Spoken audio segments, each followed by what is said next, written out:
2025-26ನೇ ಸಾಲಿನ SSLC ಅರ್ಧ ವಾರ್ಷಿಕ ಪರೀಕ್ಷೆಯ ಗಣಿತ ವಿಷಯದ ಕೀ ಉತ್ತರಗಳು ಭಾಗ 4. ಈ ಭಾಗ 4ರಲ್ಲಿ 28ನೇ ಪ್ರಶ್ನೆಯಿಂದ ಇಂದು ನಾನು ಕಂಟಿನ್ಯೂ ಮಾಡ್ತಾ ಇದ್ದೇನೆ.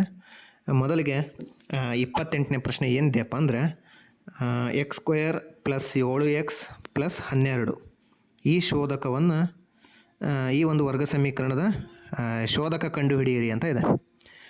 ಈ ಒಂದು ವರ್ಗ ಸಮೀಕರಣದ ಶೋಧಕ ಕಂಡುಹಿಡಿದು ಈ ಸಮೀಕರಣ ವಾಸ್ತವ ಮೂಲ ಹೊಂದಿದ್ದರೆ ಆ ಒಂದು ಮೂಲಗಳನ್ನು ಕಂಡುಹಿಡಿಯಿರಿ ಅಂತ ಹೇಳಿದ್ದಾರೆ. ಶೋಧಕ ಕಂಡುಹಿಡಿದು ಮೂಲಗಳನ್ನು ಕಂಡುಹಿಡಿಯಿರಿ ಅಂತ ಹೇಳಿದ್ದಾರೆ.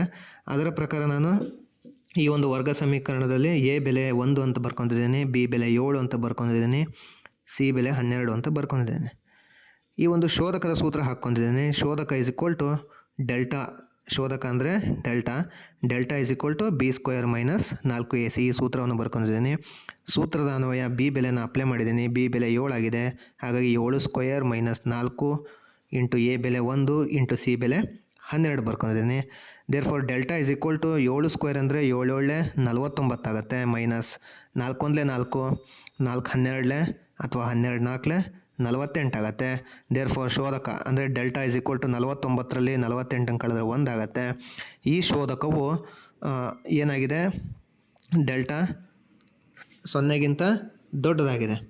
1 ಅನ್ನೋದು ಏನಾಗಿದೆ, 0ಗಿಂತ ದೊಡ್ಡದಾಗಿದೆ. ಇಲ್ಲಿ ನಾನು ಡೆಲ್ಟಾ 1ಕ್ಕಿಂತ ದೊಡ್ಡದಾಗಿದೆ ಅಂತ ಬರ್ತಿದ್ದೀನಿ. ಅದು ಆ್ಯಕ್ಚುಲಿ ಡೆಲ್ಟಾ ಏನಾಗಿದೆ, ಬೆಲೆ 1 ಬಂದಿದೆ. ಈ ಒಂದು ಡೆಲ್ಟಾ ಬೆಲೆ 0ಗಿಂತ ಹೆಚ್ಚಿದೆ, ಹಾಗಾಗಿ ಎರಡು ಭಿನ್ನವಾದ ವಾಸ್ತವ ಮೂಲವನ್ನು ಹೊಂದಿರ್ತತಿ. ಈ ಒಂದು ವರ್ಗ ಸಮೀಕರಣ 0ಗಿಂತ ದೊಡ್ಡದಾಗಿರೋದ್ರಿಂದ ಅಂದರೆ b² - 4ac 0ಗಿಂತ ದೊಡ್ಡದು, ಅಂದರೆ b² - 4ac is greater than 0 ಇದ್ದಾಗ ಎರಡು ಭಿನ್ನವಾದ ವಾಸ್ತವ ಮೂಲ ಹೊಂದಿರ್ತತಿ. ಅದರ ಪ್ರಕಾರ ಆ ಮೂಲಗಳು ಯಾವ್ಯಾವು ಅಂತ ಕಂಡುಹಿಡಿಬೇಕಪ್ಪ ಅಂದರೆ ನಾನಿಲ್ಲಿ ಅಪವರ್ತನ ವಿಧಾನದ ಮೂಲಕ ಆ ಎರಡು ಮೂಲಗಳು ಭಿನ್ನವಾದ ಮೂಲಗಳನ್ನು ಕಂಡುಹಿಡಿತಾ ಇದ್ದೇನೆ. ಮತ್ತು ಮೊದಲಿಗೆ ಏನಿತ್ತಪ್ಪ ಆ ವರ್ಗ ಸಮೀಕರಣವನ್ನು ಬರ್ಕೊತೀನಿ. x² + 7x + 12 ಬರ್ಕೊಂಡಿದ್ದೀನಿ. x² + 7x + 12 = 0 ಅಂತ ಬರೆದಾದ್ಮೇಲೆ ಪುನಃ ಎ ಬೆಲೆ, ಬಿ ಬೆಲೆ, ಸಿ ಬೆಲೆಯನ್ನು ಬರ್ಕೊಂಡಿದ್ದೀನಿ. ಎ ಬೆಲೆ 1, ಬಿ ಬೆಲೆ 7, ಸಿ ಬೆಲೆ 12 ಆಗಿ ಬರ್ಕೊಂಡಿದ್ದೀನಿ. ಎ ಇಂಟು ಸಿ ಅಂದರೆ 1 × 12 ಗುಣಿಸಿದರೆ 12 ಬರಬೇಕು, ಕೂಡಿದರೆ 7 ಬರಬೇಕು. ಅದು ಆ್ಯಕ್ಚುಲಿ ಸಿ ಬೆಲೆ ಅಲ್ಲ, ಬಿ ಬೆಲೆ 7 ಅಂತ ಬರ್ಕೊಳ್ರಿ. ನಾ ತಪ್ಪಾಗಿ ಬರೆದಿದ್ದೇನೆ.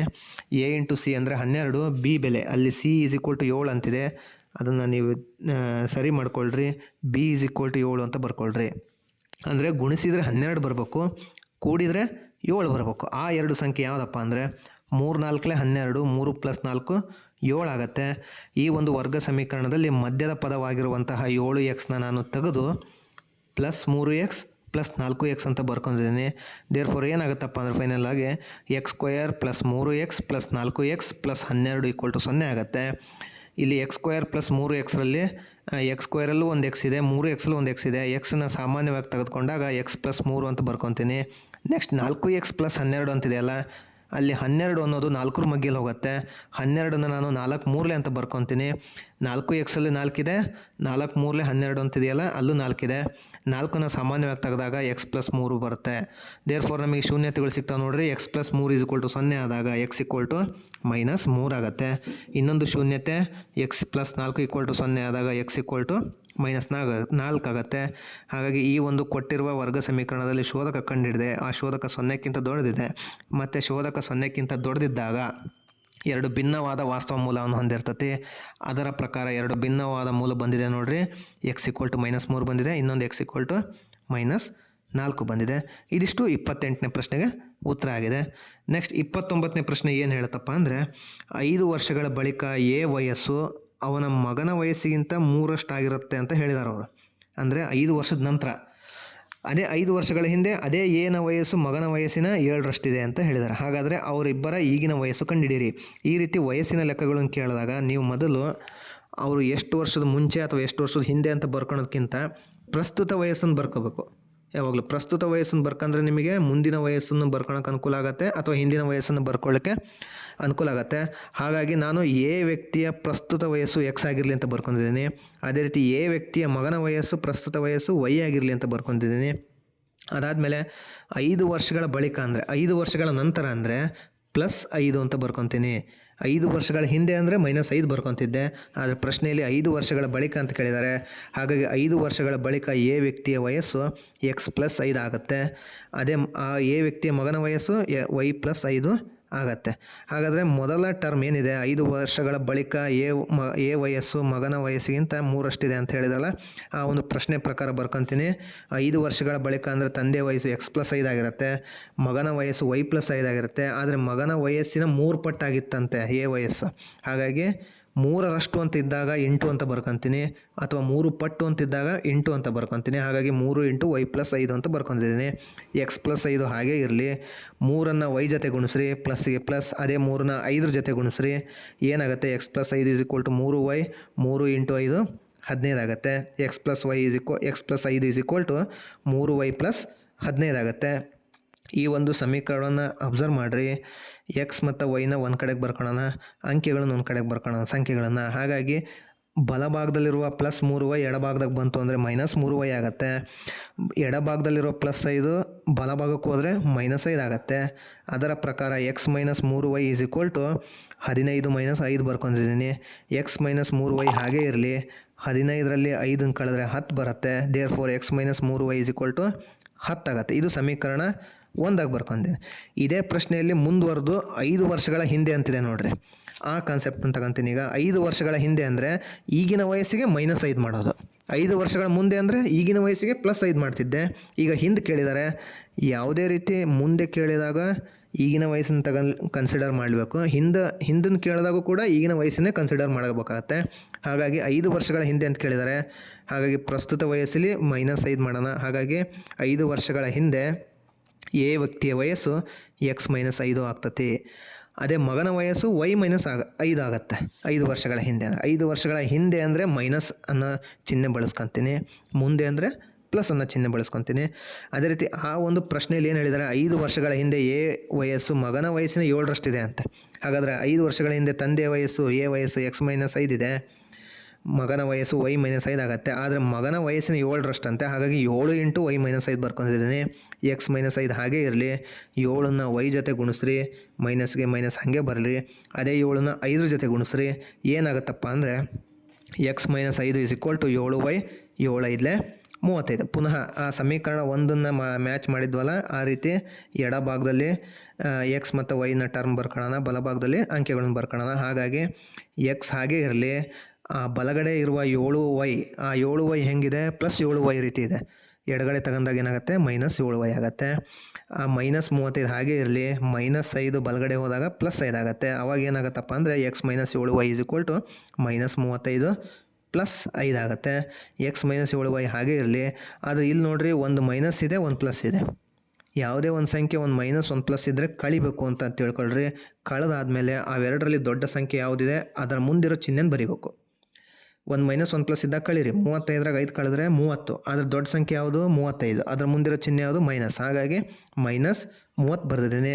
ಸಮೀಕರಣ 1 ಆಗಲೇ ಬರೆದಿದ್ದೆ. ಈಗ ಸಮೀಕರಣ 2 ಅಂತ ಬರ್ಕೊತೀನಿ. ಸಮೀಕರಣ 1 ಮತ್ತು 2 ನೀವು ಬರ್ಕೊಳ್ರಿ. 1ನ ಮೇಲೆ ಬರಿಬೇಕು ಅಂತೇನಿಲ್ಲ, 2ನ ಕೆಳಗೆ ಬರಿಬೇಕು ಅಂತಿಲ್ಲ. ಅದನ್ನು 2ನ ಮೇಲೆ ಬರೆದು 1ನ ಕೆಳಗೂ ಬರಿಬೋದು. ಆ ಒಂದು ಬಂದಿರುವ ಸಮೀಕರಣ ಆಧಾರದ ಮೇಲೆ ಬರ್ಕೋಬೇಕು. ನಾನಿಲ್ಲಿ 1ನ ಮೇಲೆ ಬರೆದಿದ್ದೀನಿ, 2ನ ಕೆಳಗೆ ಬರೆದಿದ್ದೀನಿ. x - 3y = 10, x - 7y = -30 ಬರೆದಿದ್ದೀನಿ. ಇಲ್ಲೇ ನಾನು ವರ್ಜಿಸುವ ವಿಧಾನನ ಬಳಕೆ ಮಾಡ್ಕೊಂಡಿದ್ದೀನಿ. ಇಲ್ಲಿ ಏನು ಮಾಡೋಣಪ್ಪ ಅಂದರೆ, ಒಂದು ಯಾವುದೇ 2 ಸಮೀಕರಣಗಳನ್ನು ವರ್ಜಿಸ್ಬೇಕಪ್ಪ ಅಂದರೆ ವಿರುದ್ಧ ಚಿಹ್ನೆ ಇದ್ದರೆ ಮಾತ್ರ ವರ್ಜಿಸ್ಬೋದು. ಆದರೆ ಇಲ್ಲಿ ಯಾವ ಟರ್ಮಲ್ಲೂ ವಿರುದ್ಧ ಚಿಹ್ನೆ ಇಲ್ಲ. ಎಕ್ಸ್ ಅಂದರೆ ಮೇಲೂ +x ಇದೆ, ಕೆಳಗೂ +x ಇದೆ. ಆದರೆ y ಟರ್ಮ್ ನೋಡಿರಿ, ಅಲ್ಲೂ -3y ಇದೆ, ಇಲ್ಲೂ -7y ಇದೆ. ಈ ರೀತಿ ಒಂದೇ ರೀತಿ ಲೈಕ್ ಸೈನ್ಸ್ಗಳು ಅಂದರೆ ಒಂದೇ ರೀತಿ ಚಿಹ್ನೆ ಇದ್ದಾಗ ನಾನು ಚಿಹ್ನೆಯನ್ನು ಚೇಂಜ್ ಮಾಡ್ಕೋಬೇಕಾಗತ್ತೆ. ಚಿಹ್ನೆ ಯಾವ ರೀತಿ ಚೇಂಜ್ ಮಾಡ್ಕೊತೀನಪ್ಪ ಅಂದರೆ, ಇಲ್ಲೇನಾದರೂ +x ಇದ್ದರೆ ನಾನು -x ಬರ್ಕೊತೀನಿ. ಇಲ್ಲಿ +7y ಇದೆಯಲ್ಲ, -7y ಇದೆಯಲ್ಲ, ಅಲ್ಲಿ ಪ್ಲಸ್ ಬರ್ಕೊತೀನಿ. ಪ್ಲಸ್ ಇದ್ದ ಹತ್ರ ಮೈನಸ್ ಬರ್ಕೊಂಡಿದ್ದೀನಿ, ಮೈನಸ್ ಇದ್ದ ಹತ್ರ ಪ್ಲಸ್ ಬರ್ಕೊಂಡಿದ್ದೀನಿ. ಈಗ +x - x ಕ್ಯಾನ್ಸಲ್ ಆಗುತ್ತೆ.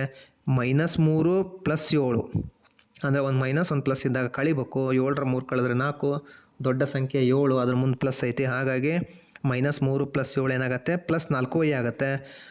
10 + 30 ಏನಾಗುತ್ತೆ? 10 + 30 40 ಆಗುತ್ತೆ. ದೇರ್ಫೋರ್ 4y = 40 ಆದರೆ 4 ಗುಣಿಸು ವೈ ಇದೆ.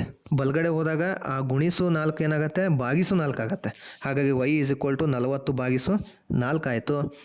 ವೈ ಈಸ್ ಈಕ್ವಲ್ ಟು 40ನ 4ರೊಂದಿಗೆ ಭಾಗಿಸಿದಾಗ 4 ಒಂದಲೇ 4 ಹತ್ತಲೇ ಆಗುತ್ತೆ. ವೈ ಬೆಲೆ 10 ಆಗುತ್ತೆ. ಈ ವೈ ಬೆಲೆಯನ್ನು ಸಮೀಕರಣ 1 ಅಥವಾ ಸಮೀಕರಣ 2ರಲ್ಲಿ ಆದೇಶ ಮಾಡಿರಿ. ನಿಮಗೆ ಯಾವ ಸಮೀಕರಣ ಅನುಕೂಲ ಆಗುತ್ತೋ ಆ ಸಮೀಕರಣದಲ್ಲಿ ಅಪ್ಲೈ ಮಾಡಿದಾಗ ಆದೇಶ ಮಾಡಿದಾಗ ನಮಗೆ ಎಕ್ಸ್ನ ಬೆಲೆ ಸಿಗುತ್ತೆ. ನಾನಿಲ್ಲಿ 1ನೇ ಸಮೀಕರಣದಲ್ಲಿ ಈ ವೈನ ಬೆಲೆಯನ್ನು ಏನು ಮಾಡಿದ್ದೀನಿ, ಆದೇಶ ಮಾಡಿದ್ದೀನಿ. ಸಮೀಕರಣ 1 ಏನಿದೆಯಪ್ಪ ಅಂದರೆ X minus 3 Y is equal to 10 ಇದೆ. ಆ ವೈ ಎಲ್ಲೆಲ್ಲಿದೆಯೋ ಅಲ್ಲಿ 10 ಬರ್ಕೊತ ಹೋಗ್ತೀನಿ. X minus 3 into 10 is equal to 10 ಆಗುತ್ತೆ. ಎಕ್ಸ್ ಮೈನಸ್ 3 ಹತ್ತಲೇ 30 ಆಗುತ್ತೆ. X minus 30 is equal to 10. ಈ ಮೈನಸ್ 30 ಬಲಗಡೆ ಹೋದಾಗ ಪ್ಲಸ್ 30 ಆಗುತ್ತೆ. X is equal to 10 plus 30 ಆಗುತ್ತೆ. 10ಕ್ಕೆ 30 ಸೇರಿಸಿದ್ರೆ 40 ಆಗುತ್ತೆ. ಎಕ್ಸ್ ಬೆಲೆ 40 ಆಗುತ್ತೆ.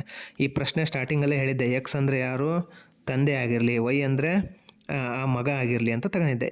ಎ ವ್ಯಕ್ತಿ ವಯಸ್ಸು ಎಕ್ಸ್, ಮಗನ ವಯಸ್ಸು ವೈ ಅಂತ ತಗೊಳ್ರಿ ಅಂತ ಹೇಳಿದ್ದೆ. ಹಾಗಾಗಿ ಎಕ್ಸ್ ಬೆಲೆ ಸಿಕ್ತು. ಎಕ್ಸ್ ಅಂದರೆ ಯಾರು, ಎ ಅನ್ನೋ ವ್ಯಕ್ತಿ. ಹಾಗಾದರೆ ಎ ಅನ್ನೋ ವ್ಯಕ್ತಿ ವಯಸ್ಸು ಎಷ್ಟಾಗಿದೆ, 40 ವರ್ಷ ಆಗಿದೆ. ವೈ ಬೆಲೆನ ಕಂಡು ಹಿಡ್ಕೊಂಡಿದ್ದೆ. ವೈ ಬೆಲೆ 10 ಬಂದಿದೆ. ವೈ ಅಂದರೆ ಯಾರು, ಎನ ಮಗ ಆಗಿರ್ತಾನೆ. ಹಾಗಾಗಿ ವೈ ಅಂದರೆ 10 ವರ್ಷಗಳಾಗಿರುತ್ತೆ. ಇದಿಷ್ಟು ಪ್ರಶ್ನೆ ಸಂಖ್ಯೆ 29ರ ಉತ್ತರವಾಗಿದೆ. ನೆಕ್ಸ್ಟ್ ಪ್ರಶ್ನೆ ಸಂಖ್ಯೆ 30ರಲ್ಲಿ 2 ಪ್ರಶ್ನೆ ಇದೆ ಅಥವಾ ಇದೆ. ಆ ಎರಡನ್ನೂ ನಾನು ಸಾಲ್ವ್ ಮಾಡ್ತೀನಿ. ಏನಿದೆ 30ನೇ ಪ್ರಶ್ನೆ ಅಂದರೆ 5ರಿಂದ ಭಾಗಿಸಿದಾಗ ಒಂದನ್ನು ಶೇಷವಾಗಿ ಹೊಂದಿರುವ ಸಂಖ್ಯೆಗಳು, ಆ ಸಂಖ್ಯೆಗಳು 1ರಿಂದ 100 ಒಳಗಿರ್ಬೇಕಂತೆ. 1ರಿಂದ 100ರ ಒಳಗೆ ಆ ಸಂಖ್ಯೆ ಇರಬೇಕು. ಆ 1ರಿಂದ 100 ಒಳಗಿರೋ ಸಂಖ್ಯೆ 5ರಿಂದ ಭಾಗಿಸಿದಾಗ ನಮಗೆ ಶೇಷ 1 ಬರ್ಬೇಕಂತೆ. 0 ಬರೋವಾಗಿಲ್ಲ, ಶೇಷ 1 ಬರಬೇಕು. 5ರಿಂದ ಭಾಗಿಸ್ತದವಪ್ಪ ಅಂದರೆ ನಮಗೆ ಆ ಸಂಖ್ಯೆ 5ರ ಮೇಲೆ ಇರುತ್ತೆ. ಅದನ್ನು ನೀವು ಗಮನದಲ್ಲಿ ಇಟ್ಕೊಳ್ರಿ. 5ರಿಂದ ಭಾಗ ಆಗುತ್ತಪ್ಪ ಸಂಖ್ಯೆ ಅಂದರೆ ಆ ಸಂಖ್ಯೆ 5ರ ಮೇಲೆ ಅಂದರೆ 6 ಬರ್ಬೋದು. 5 ಬಂದರೆ 5ನ್ನು 5ರಿಂದನೇ ಭಾಗಿಸಿದ್ರೆ ಏನಾಗುತ್ತೆ, ಶೇಷ 0 ಬರುತ್ತೆ. ಹಾಗಾಗಿ 5ರ ಮೇಲೆ 100ರ ಒಳಗೆ ಆ ಸಂಖ್ಯೆ ಬರಬೇಕು. ಆ ಸಂಖ್ಯೆ 5ರಿಂದ ಭಾಗ ಆಗಬೇಕು.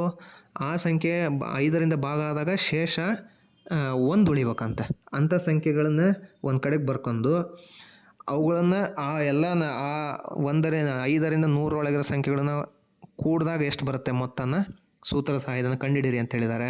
ಹಾಗಾಗಿ 5ರಿಂದ ಭಾಗ ಆಗುವ ಶೇಷ 1 ಬರುವ ಮೊದಲ ಸಂಖ್ಯೆಯೇ 6 ಆಗಿರುತ್ತೆ. ಇಲ್ಲಿ ಮಾಡಿದ್ದೀನಿ ನೋಡಿರಿ. 6ನ್ನು 5ರಿಂದ ಭಾಗಿಸಿದಾಗ ಶೇಷ 1 ಬಂತು. ನನಗೆ ಮೊದಲ ಪದ ಸಿಕ್ತು. ಇಲ್ಲಿ 5ರಿಂದ ಅಂತ ಕೇಳಿದಾರೆ ತಾನೆ. ಹಾಗಾಗಿ ವ್ಯತ್ಯಾಸ ಡಿ ಏನಾಗುತ್ತೆ, 5 ಆಗುತ್ತೆ. 6ರಿಂದ ಕೇಳಿದರೆ ಡಿ 6 ಆಗುತ್ತೆ. 7ರಿಂದ ಕೇಳಿದರೆ ಡಿ 7 ಆಗುತ್ತೆ. ಇಲ್ಲಿ 5ರಿಂದ ಭಾಗಿಸಿದಾಗ ಅಂತ ಕೇಳ್ತಾರೆ. ಯಾವುದೇ ಲೆಕ್ಕದಲ್ಲಿ ಯಾವುದೇ ಒಂದು ಸಂಖ್ಯೆಯಿಂದ ಭಾಗಿಸಿದಾಗ ಅಂತ ಕೇಳಿದ್ರೆ ಅದೇ ಡಿ ಬೆಲೆ ಆಗಿರುತ್ತೆ. ಹಾಗಾಗಿ ಇಲ್ಲಿ ಎ ಬೆಲೆ 6 ಆದರೆ ಡಿ ಬೆಲೆ 5 ಆಗುತ್ತೆ. ನಾ ಎ ಬೆಲೆಗೆ 5ನ್ನು ಕೂಡ್ಕೊಂತ ಹೋದರೆ 2ನೇ ಬೆಲೆ, 3ನೇ ಬೆಲೆ, 4ನೇ ಬೆಲೆ ಸಿಗುತ್ತೆ. ಮೊದಲ ಪದ 6 ಸಿಕ್ತು ನನಗೆ. ಹಾಗಾಗಿ ಈ 6ಕ್ಕೆ 5ನ್ನು ಕೂಡಿದಾಗ 2ನೇ ಪದ ಸಿಕ್ತು, 11 ಆಯಿತು. 2ನೇ ಪದಕ್ಕೆ ಮತ್ತೆ ಸಾಮಾನ್ಯ ವ್ಯತ್ಯಾಸ ಕೂಡ್ತೀನಿ. ಡಿ ಅಂದರೆ ಎಷ್ಟು, 5. 11ಕ್ಕೆ 5 ಸೇರಿಸಿದ್ರೆ 16 ಆಯಿತು. ಆದರೆ ಕೊನೆ ಪದ ಸಿಗ್ಬೇಕಲ್ಲ, ಹೆಂಗೆ ಮಾಡೋಣ? ಈ 100ನ್ನು 5ರಿಂದ ಭಾಗಿಸ್ರಿ. 100ನ್ನು 5ರಿಂದ ಭಾಗಿಸಿದ್ರೆ ಶೇಷ 0 ಆಗುತ್ತೆ. ಆದರೆ 96 ಕೊನೆ ಪದ ಆಗಿರುತ್ತೆ. 96 ನಂತರ ಸಂಖ್ಯೆಗಳೆಲ್ಲ 5ರಿಂದ ಭಾಗ ಆದ್ರೂ ಶೇಷ 1 ಬರಲ್ಲ. ಕೊನೆಯ ಸಂಖ್ಯೆ ಯಾವುದು, 96. ಈ 96 5ರಿಂದ ಭಾಗ ಆಗತ್ತೆ ನೋಡಿರಿ. 5 ಒಂದಲೇ ನಾನು ಮಾಡಿದ್ದೀನಿ ನೋಡಿರಿ ವರ್ಕಿಲ್ಲೇ. 96ನ್ನು 5ರಿಂದ ಭಾಗಿಸಿದ್ದೀನಿ. 5 ಒಂದಲೇ 5 ಆಗುತ್ತೆ. 9ರಲ್ಲಿ 5 ಕಳೆದ್ರೆ 4 ಉಳಿಯುತ್ತೆ. 6 ಇಳಿಸ್ಕೊಂತೀನಿ, 46 ಆಗುತ್ತೆ. 5ರ ಮಗ್ಗೆಯಲ್ಲಿ 46 ಬರಲ್ಲ. ಆದರೆ 5 9ಲೆ 45 ಬರುತ್ತೆ. 46ರಲ್ಲಿ 45 ಕಳೆದ್ರೆ ಶೇಷ 1 ಉಳಿಯುತ್ತೆ. ಹಾಗಾಗಿ ಶೇಷ 1 ಉಳಿಯುವ 1ರಿಂದ 100ರ ಒಳಗಿನ ಸಂಖ್ಯೆಯಲ್ಲಿ ಕೊನೆಯ ಸಂಖ್ಯೆ ಯಾವುದಪ್ಪ ಅಂದರೆ 96 ಆಗುತ್ತೆ. ಕೊನೆಯ ಸಂಖ್ಯೆನ ಯಾವಾಗಲೂ ನಾನು ಎಲ್ ಅಥವಾ ಎ ಎನ್ ಅಂತ ಬರ್ಕೊತೀನಿ. ಹಾಗಾಗಿ ಎನ್ ಇಸ್ ಈಕ್ವಲ್ ಟು 96 ಬರುತ್ತೆ. ಹಾಗಾದರೆ ಮೊದಲ ಪದವೇ 6, ಕೊನೆಯ ಪದ 96. ಈ 6 ಮತ್ತು 96 ನಡುವೆ ಇರೋ ಸಂಖ್ಯೆಗಳನ್ನ ಒಟ್ಟಾಗಿ ಕೂಡಿದಾಗ ಮೊತ್ತ ಎಷ್ಟು ಬರುತ್ತೆ ಅಂತ ಕಂಡುಹಿಡಿಯಿರಿ ಅಂತ ಹೇಳಿದ್ದಾರೆ. ಮೊದಲಿಗೆ ನಾವು ಮೊತ್ತ ಕಂಡುಹಿಡಿಯೋದಕ್ಕಿಂತ ಮುಂಚೆ 6ರಿಂದ 96 ಒಳಗಿದಾವಲ್ಲ ಸಂಖ್ಯೆಗಳು ಎಷ್ಟಿದ್ದಾವೆ ಅಂತ ಕಂಡುಹಿಡಿಬೇಕು. ಅಂದರೆ ಎನ್ ಕಂಡುಹಿಡಿಬೇಕು ನಾನು. ಹಾಗಾಗಿ ಎನ್ ಕಂಡುಹಿಡಿಬೇಕಪ್ಪ ಅಂದರೆ ಎ ಬೆಲೆ ಆಲ್ರೆಡಿ ಕೊಟ್ಟಿದ್ದಾರೆ, ಡಿ ಬೆಲೆ ಕಂಡುಹಿಡ್ಕೊಂಡಿದ್ದೀನಿ. ಎನ್ನನ್ನು ಕಂಡುಹಿಡಿಬೇಕು. ಎ ಎನ್ ಆಲ್ರೆಡಿ ಕಂಡುಹಿಡ್ಕೊಂಡಿದ್ದೀನಿ. ಅಂದರೆ ಎ ಎನ್ ಅಂದರೆ ಕೊನೆ ಪದ ಕಂಡುಹಿಡ್ಕೊಂಡಿದ್ದೀನಿ. ಹಾಗಾದರೆ ಎ ಎನ್ ಸೂತ್ರ ಹಾಕಿ ಮಾಡ್ತೀನಿ ನೋಡಿರಿ. A N is equal to A plus N minus 1 into D ಸೂತ್ರ ಹಾಕಿದ್ದೀನಿ. ಎ ಎನ್ ವ್ಯಾಲ್ಯೂ 96 ಆಗುತ್ತೆ. ಎ ಬೆಲೆ 6 ಆಗುತ್ತೆ. ಪ್ಲಸ್ ಎನ್ ಬೆಲೆ ಕಂಡುಹಿಡಿಬೇಕು. ಹಾಗಾಗಿ ಎನ್ ಮೈನಸ್ 1 ಇಂಟು ಡಿ ಬೆಲೆ 5 ಅಂತ ಬರ್ಕೊಂಡಿದ್ದೀನಿ. ಈ ಒಂದು ನೋಡ್ರಿ, ಈ ಪ್ಲಸ್ 6 ಇದೆ ಈ ಟರ್ಮಲ್ಲಿ. ಈ ಪ್ಲಸ್ 6 ಏನು ಮಾಡೋಣ, ಎಡಗಡೆಗೆ ಬಂದಾಗ ಇಲ್ಲಿ ಪ್ಲಸ್ ಇದೆ, 6 ಪಕ್ಕ ಪ್ಲಸ್ ಇದೆ, ಅಲ್ಲಿ ಇಂಟು ಇಲ್ಲ, ಇಂಟು ಇದ್ದಿದ್ದರೆ 96 ಕೆಳಗೆ ಹೋಗೋದು. ಆದರೆ 6 ಪ್ಲಸ್ ಇರೋದ್ರಿಂದ ಎಡಗಡೆಗೆ ಬಂದರೆ -6 ಆಗುತ್ತೆ. 96 - 6 = n - 1 ಇಂಟು 5. ನೆನಪಿರಲಿ, ಇಂಟು 5 ಅದು, ಪ್ಲಸ್ 5 ಅಲ್ಲ. 96ಗೆ 6 ಕಳೆದ್ರೆ 90 ಬರುತ್ತೆ. n - 1 ಗುಣಿಸು 5. ಪಕ್ಕದ ಮನೇಲಿ ಹೋದಾಗ ಏನಾಗುತ್ತೆ, ಎಡಗಡೆಗೆ ಹೋದಾಗ ಬಲಭಾಗದಲ್ಲಿ ಗುಣಿಸು 5 ಇದ್ದರೆ ಪಕ್ಕದ ಎಡಭಾಗಕ್ಕೆ ಹೋದಾಗ ಭಾಗಿಸು 5 ಆಗುತ್ತೆ. ಹಾಗಾಗಿ 90 ಭಾಗಿಸು 5, 5ರಿಂದ ಭಾಗಿಸಿದ್ದೀನಿ, n - 1 ಹಾಗೆ ಬರ್ಕೊತೀನಿ. 90ನ 5ರಿಂದ ಭಾಗಿಸಿದರೆ 18 ಬರುತ್ತೆ. 18 = n - 1 ಆಗುತ್ತೆ. ಅಥವಾ ಅದನ್ನೇ ಅದಲು ಬದಲು ಮಾಡಿ ಬರಿತೀನಿ, ಯಾವುದೇ ರೀತಿ ಚಿಹ್ನೆಯನ್ನು ಚೇಂಜ್ ಮಾಡ್ಕೊಳ್ದೇನೆ. n - 1 = 18 ಬರ್ಕೊತೀನಿ. ಈ n ಜೊತೆಗೆ 1 ಇದೆಯಲ್ಲ, ಅದು -1 ಇದೆ. ಆ -1 ಬಲಗಡೆ ಹೋದಾಗ +1 ಆಗುತ್ತೆ. n = 18 + 1 ಆಗುತ್ತೆ. n = ಎಷ್ಟಾಯಿತು? 19 ಆಯಿತು. ಹಾಗಾದರೆ 5ರಿಂದ ಭಾಗ ಆಗುವ ಸಂಖ್ಯೆ, 5ರಿಂದ ಭಾಗ ಆಗಿ ಶೇಷ 1 ಉಳಿಯುವ ಸಂಖ್ಯೆ, 1ರಿಂದ 100ರೊಳಗೆ ಎಷ್ಟಿದ್ದಾವೆ? 19 ಸಂಖ್ಯೆಗಳಿದಾವೆ.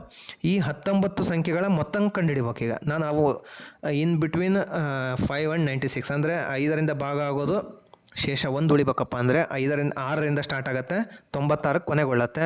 6ರಿಂದ 96 ಒಳಗೆ ಎಷ್ಟು ಸಂಖ್ಯೆ ಇದಾವಪ್ಪ ಅಂದರೆ 19 ಸಂಖ್ಯೆಗಳಿದ್ದಾವೆ. ಈ 19 ಸಂಖ್ಯೆಗಳನ್ನು ಕೂಡ್ಕೋಬೇಕು. ಆ ಕೂಡಿದಾಗ ಬಂದಿರೋ ಉತ್ತರನ ಬರೀರಿ ಅಂತ ಹೇಳಿದ್ದಾರೆ. ಹಾಗಾಗಿ ಇಲ್ಲಿ ಗಮನಿಸಿ, ಕೊನೆ ಪದ ಆಲ್ರೆಡಿ ಕಂಡುಹಿಡ್ಕೊಂಡಿದ್ದೀನಿ, ಮೊದಲ ಪದವನ್ನು ಕಂಡುಹಿಡ್ದಿದ್ದೀನಿ. ಮೊದಲ ಪದ ಮತ್ತು ಕೊನೆಯ ಪದವನ್ನು ಕೊಟ್ಟಾಗ ಮೊತ್ತವನ್ನು ಕಂಡುಹಿಡಿಯೋ ಸೂತ್ರನ ಬುಕ್ಕಲ್ಲಿದೆ. ಆ ಸೂತ್ರ ಯಾವುದಪ್ಪ ಅಂದರೆ Sn = n/2 bracket open a + an. an ಜಾಗದಲ್ಲಿ ನೀವು ಎಲ್ ಅಂತಂದ್ರೂ ಹಾಕೋಬೋದು. ಎಲ್ ಅಂದ್ರೂ ಕೊನೆ ಪದ ಆಗುತ್ತೆ, an ಅಂದ್ರೂ ಕೊನೆ ಪದ ಆಗುತ್ತೆ. ಹಾಗಾದರೆ ಇದೇ ಸೂತ್ರ ಹಾಕಲೇಬೇಕಾ sir? Sn = n/2 2a + n - 1 × d ಸೂತ್ರ ಹಾಕ್ಬೋದು. ಆದರೆ ಆ ಸೂತ್ರ ಹಾಕಿದ್ರು ಈ ಸೂತ್ರ ಹಾಕಿದ್ರು ಒಂದೇ ಉತ್ತರ ಬರುತ್ತೆ. ಬಟ್ ಈ ಸೂತ್ರ ಹಾಕಿದರೆ ಅದಕ್ಕಿಂತ ಬೇಗ ಉತ್ತರ ಸಿಗುತ್ತೆ. ಯಾಕಂದರೆ ಇಲ್ಲಿ ಕೊನೆ ಪದ ಆಲ್ರೆಡಿ ಕೊಟ್ಟಿದ್ದಾನೆ. ಮೊದಲ ಪದ ಗೊತ್ತಿದ್ದು ಕೊನೆಯ ಪದ ಗೊತ್ತಿತ್ತಪ್ಪ ಅಂದರೆ ಈ ಸೂತ್ರನ ಬಳಕೆ ಮಾಡ್ಕೋಬೋದು. ಹಾಗಾಗಿ S19 ಪದಗಳ ಮೊತ್ತ S19 = n ಬೆಲೆ 19 ಆಗುತ್ತೆ. 19/2 ಬ್ರ್ಯಾಕೆಟ್ ಓಪನ್, a ಬೆಲೆ 6 ಇದೆ, an ಬೆಲೆ 96 ಇದೆ, ಅದನ್ನು ಬರ್ಕೊತೀನಿ. S19 = 19/2 ಇಂಟು 96ಕ್ಕೆ 6 ಸೇರಿಸಿದ್ರೆ 102 ಆಗುತ್ತೆ. 19ನ 2ರಿಂದ ಭಾಗಿಸ್ಲಿಕ್ಕೆ ಹೋಗ್ಬೇಡ್ರಿ. ಅದೇ 102 2ರಿಂದ ಭಾಗ ಆಗುತ್ತೆ. 102ನ 2ರಿಂದ ಭಾಗ ಮಾಡಿದಾಗ 51 ಬರುತ್ತೆ. ಆ 51ನ 19 ಜೊತೆ ಗುಣಿಸಿದಾಗ ಏನು ಬರುತ್ತೆ? 969 ಬರುತ್ತೆ. ದೇರ್ಫೋರ್ ಆ ಒಂದು ಶ್ರೇಣಿಯ 19 ಪದಗಳ ಮೊತ್ತ ಏನಾಗುತ್ತೆ? 969 ಆಗುತ್ತೆ. ಇದಿಷ್ಟು 30ನೇ ಲೆಕ್ಕದಲ್ಲಿ 1ನೇ ಪ್ರಶ್ನೆ. ಅದೇ 30ರಲ್ಲಿ ಇನ್ನೊಂದು ಪ್ರಶ್ನೆ ಕೊಟ್ಟಿದ್ದಾನೆ. 24, 21, 18 ಈ ಸಮಾಂತರ ಶ್ರೇಣಿಯ ಎಷ್ಟು ಪದಗಳ ಮೊತ್ತ 78 ಆಗುತ್ತೆ ಎಂಬುದನ್ನು ಸೂತ್ರ ಉಪಯೋಗಿಸಿ ಕಂಡುಹಿಡಿಯಿರಿ ಅಂತ ಕೇಳಿದ್ದಾರೆ. ಮೊದಲಿಗೆ ಆ ಒಂದು ಸಮಾಂತರ ಶ್ರೇಣಿ ಬರ್ಕೊತೀನಿ. 24, 21, 18 ... ಈ ಸಮಾಂತರ ಶ್ರೇಣಿ ಎಷ್ಟು ಪದಗಳ ಮೊತ್ತ ಅಂದರೆ ಆಲ್ರೆಡಿ Sn ಇದು ಫಸ್ಟ್ ಏನು ಮಾಡಿರಿ, ಎ ಬೆಲೆ ಬರ್ಕೊಳ್ರಿ. ಎ ಬೆಲೆ 24 ಆಗುತ್ತೆ. ಡಿ ಬೆಲೆ ಮುಂದಿನ ಪದದಲ್ಲಿ ಹಿಂದಿನ ಪದ ಕಳೆಯೋಣ. 21ರಲ್ಲಿ 24 ಕಳೆದ್ರೆ ಚಿಕ್ಕ ಸಂಖ್ಯೆಯಿಂದ ದೊಡ್ಡ ಸಂಖ್ಯೆ ಕಳೆದ್ರೆ ಮೈನಸ್ ವ್ಯಾಲ್ಯೂ ಬರುತ್ತೆ, -3 ಅಂತ ಬರ್ಕೊತೀನಿ. ಪ್ರಶ್ನೆಯಲ್ಲಿ ಹೇಳಿದ್ದಾರೆ ಎಷ್ಟು ಪದಗಳ ಮೊತ್ತ 78 ಅಂದರೆ ಏನಪ್ಪ ಅಂದರೆ, ಎಷ್ಟು ಪದಗಳ ಮೊತ್ತ ಅಂದರೆ ಅದೇ Sn ಅಂತ ತಿಳ್ಕೊಬೇಕು ನಾನು. Sn = 78. 78 ಎಷ್ಟು ಪದಗಳನ್ನು ಕೂಡಿದಾಗ 78 ಬಂತು ಅಂತ ಕೇಳಿದ್ದಾರೆ ಅವರು. ಈ ಒಂದು ಸಮಾಂತರ ಶ್ರೇಣಿ ಮುಂದುವರೆದು 24, 21, 18 ... ಮುಂದುವರೆದು ಏನಾಗುತ್ತೆ, ಎಷ್ಟು ಪದಗಳನ್ನು ನಾವಿಲ್ಲಿ ಕೂಡಿದಾಗ 78 ಆಗುವುದು ಕಂಡುಹಿಡಿಯಿರಿ ಅಂತ ಹೇಳಿದ್ದಾರೆ. ಅದರ ಪ್ರಕಾರ ನಾನು Sn = 78 ಬರೆದಿದ್ದೀನಿ. n ಬೆಲೆ ಕಂಡುಹಿಡಿಬೇಕು ನಾ ಆ್ಯಕ್ಚುಲಿ. ಆವಾಗ ಎಷ್ಟು ಪದಗಳು ಸೇರಿದರೆ 78 ಆಗುತ್ತೆ ಅಂತ ಗೊತ್ತಾಗತ್ತೆ. ಹಾಗಾಗಿ Sn = 78, n/2 2a + n - 1 × d ಸೂತ್ರ ಹಾಕಿರ್ತೀನಿ. n ಇದ್ದ ಹತ್ರ n ಹಾಗೆ ಇರಲಿ, a ಇದ್ದ ಹತ್ರ 24 ಹಾಕ್ರಿ, d ಇರೋ ಹತ್ರ -3 ಹಾಕಿದ್ದೀನಿ. Sn ಬೆಲೆ 78 ಕೊಡ್ತೀನಿ.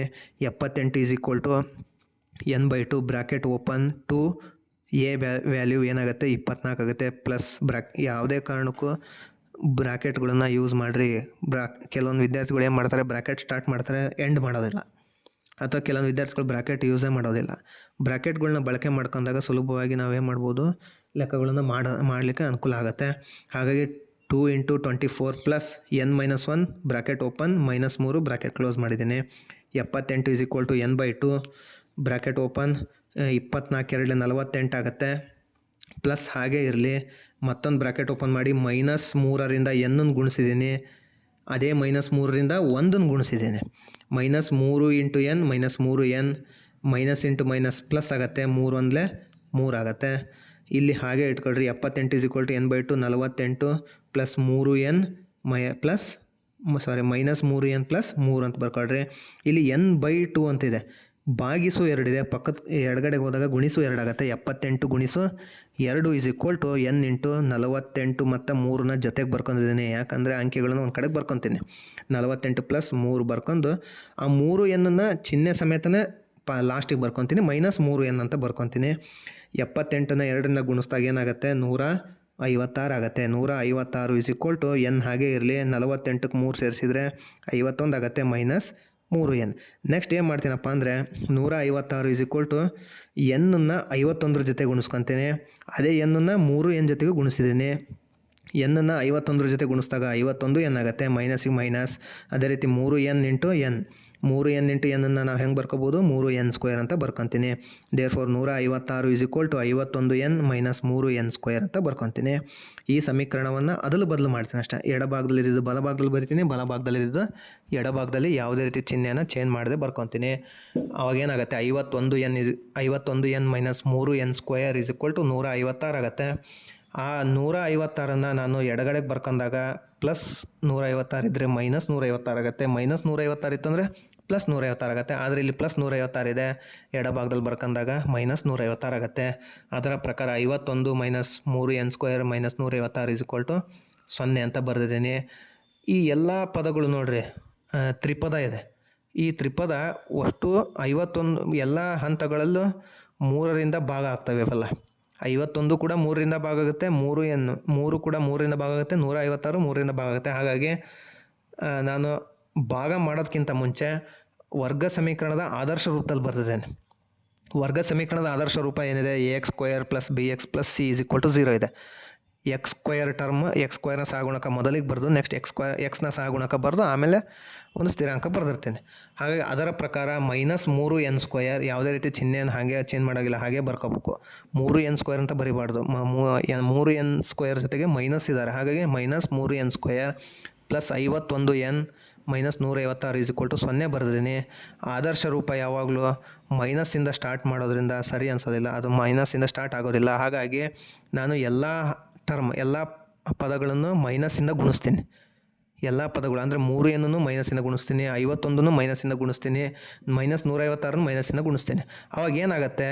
ಪ್ಲಸ್ ಇದ್ದತ್ರ ಮೈನಸ್ ಆಗುತ್ತೆ, ಮೈನಸ್ ಇದ್ದತ್ರ ಪ್ಲಸ್ ಆಗುತ್ತೆ. ಹಾಗಾಗಿ -3n ಇದ್ದಿದ್ದು +3n ಆಗುತ್ತೆ. ಪ್ಲಸ್ 51 ಏನಿದ್ದು -51n ಆಗುತ್ತೆ. -156 ಇದ್ದದ್ದು +156 ಆಗುತ್ತೆ. = 0. ಇದನ್ನು ಸಮೀಕರಣ 1 ಅಂತ ಬರ್ಕೊತೀನಿ. ಈಗ ನೋಡಿರಿ, ಒಂದು ಆದರ್ಶ ರೂಪದಲ್ಲಿ ಈ ಒಂದು ಸಮೀಕರಣ ಸಿಕ್ತು. ಈ ಒಂದು ಸಮೀಕರಣದಲ್ಲಿರುವ ಎಲ್ಲ ಪದಗಳು 3ರಿಂದ ಭಾಗ ಆಗ್ತವೆ. ಹಾಗಾಗಿ ಸಮೀಕರಣ 1 3ರಿಂದ ಭಾಗಿಸಿದ್ದೀನಿ. ಹಾಗಾದರೆ ಬನ್ನಿ ನೋಡೋಣ. 3ರಿಂದ ಭಾಗಿಸೋಣ. 3n² / 3 -51n /3 ಪ್ಲಸ್ 156/3 0/3 ಅಂದರೆ 0ಯಿಂದ 3 ಭಾಗಿಸಿದಾಗ 0ನೇ ಬರುತ್ತೆ. ಹಾಗಾಗಿ 3 ಕ್ಯಾನ್ಸಲ್ ಆದರೆ n² ಉಳಿತು. 3 1 3 17 51 ಬಂತು. ಹಾಗಾಗಿ 17n ಬರೆದೆ. ಪ್ಲಸ್ಗೆ ಪ್ಲಸ್ ಬರೆದೆ. 3 5 15 3 2 6 ಪ್ಲಸ್ 52 ಬರೆದೆ. 3ರಿಂದ ಭಾಗಿಸಿದಾಗ ಏನು ಬಂತಪ್ಪ ಸಮೀಕರಣ ಅಂದರೆ n² -17n ಪ್ಲಸ್ 52 0 ಬಂತು. ಈ ಒಂದು ಸಮೀಕರಣನ ಬರ್ಕೊಂಡಿದ್ದೀನಿ. ಅದರ ಪ್ರಕಾರ a ಬೆಲೆ, b ಬೆಲೆ, c ಬೆಲೆ ಬರ್ಕೊತೀನಿ. a ಬೆಲೆ 1 ಆಗಿರಲಿ, b ಬೆಲೆ -17 ಬರ್ಕೊಳ್ರಿ, c ಬೆಲೆ 52 ಬರ್ಕೊಂಡಿದ್ದೀನಿ. a ಇಂಟು c ಮಾಡಿದ್ದೀನಿ. a ಇಂಟು c ಅಂದರೆ 1 ಇಂಟು 52, 1 52 52 ಆಗುತ್ತೆ. b ವ್ಯಾಲ್ಯೂ -17 ಆಗುತ್ತೆ. ಇದರ ಪ್ರಕಾರ ಗುಣಿಸಿದರೆ 52 ಬರಬೇಕು, ಕೂಡಿದರೆ 17 ಬರಬೇಕು. ಯಾವುದೇ ಒಂದು 2 ಸಂಖ್ಯೆ ಗುಣಿಸಿದರೆ 52 ಬರಬೇಕು, +52. ಆ 2 ಸಂಖ್ಯೆ ತಗೊಂಡು ಕೂಡಿದರೆ -17 ಬರಬೇಕು. ಆ 2 ಸಂಖ್ಯೆ ಯಾವುದಪ್ಪ ಅಂದರೆ -13 -4 ಆಗುತ್ತೆ. ಹಾಗಾದರೆ ಈ -13 -4 ಎಲ್ಲಿ ಬರಿತೀನಿ? ಈ ಒಂದು ವರ್ಗ ಸಮೀಕರಣದಲ್ಲಿ ಮಧ್ಯದ ಪದ ಐತೆ ನೋಡ್ರಿ, ಯಾವುದು? -17n ಇದೆ. -17n ಬದಲಿಗೆ -13n -4n ಅಂತ ಬರ್ಕೊತೀನಿ. ಮಧ್ಯಪದವನ್ನು ವಿಭಜಿಸ್ತೇನೆ. ಅದರ ಪ್ರಕಾರ ಏನಾಗುತ್ತೆ? n² -13n -4n + 52 = 0 ಆಗುತ್ತೆ. n² -13n ಈ ಟರ್ಮ್ ನೋಡಿರಿ, ಈ ಪದವನ್ನು ಇಲ್ಲೂ n ಇದೆ, n² n ಇದೆ, 13nಲ್ಲೂ n ಇದೆ. n ಸಾಮಾನ್ಯವಾಗಿ ತೆಗೆದ್ರೆ n -13 ಉಳಿತು. ಮೈನಸ್ಗೆ ಮೈನಸ್ ಉಳಿತು. ಈಗ 4n + 52 ನೋಡಿರಿ, ಈ 52 4ರ ಮಗ್ಗಿಲಿ ಹೋಗುತ್ತೆ, 4 13 ಹೋಗುತ್ತೆ. ಹಾಗಾಗಿ 4n 4 ಇದೆ, 52 ಬದಲಿಗೆ 4 13 ಬರ್ಕೊಂಡಿದ್ದೀನಿ. ಇಲ್ಲೂ 4 ಇದೆ, 52ರಲ್ಲೂ 4 ಇದೆ, 4 ಸಾಮಾನ್ಯ ತೆಗೆದ್ರೆ n minus into plus minus ಆಗುತ್ತೆ, 13 ಬರ್ಕೊಂಡಿದ್ದೀನಿ = 0. ಮೊದಲ ಶೂನ್ಯತೆ n - 13 = 0, ಇನ್ನೊಂದು ಶೂನ್ಯತೆ n - 4 = 0. n = -13 ಬಲಗಡೆ ಹೋದಾಗ +13 ಆಗುತ್ತೆ. ಇದೇ ಇನ್ನೊಂದು, ಅಥವಾ n - 4 = 0 ಆದರೆ ಎಡಭಾಗದಲ್ಲಿರೋ -4 ಬಲಭಾಗಕ್ಕೆ ಹೋದರೆ +4 ಆಗುತ್ತೆ. ಹಾಗಾಗಿ n = 4 ಆಗುತ್ತೆ. ನೋಡಿರಿ, ಎರಡೂ ಬೆಲೆನೂ ಪಾಸಿಟಿವ್ ಅಂದರೆ ಧನಾತ್ಮಕವಾಗಿ ಸಿಕ್ತು.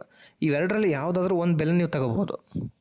n = 13 ತಗೋಬೇಕು ಅಂತಿಲ್ಲ, n = 4 ತಗೋಬೇಕು ಅಂತಿಲ್ಲ. ನಾನಿಲ್ಲಿ ಎರಡೂ ಬೆಲೆನೂ ತಗೊಂಡಿದ್ದೀನಿ.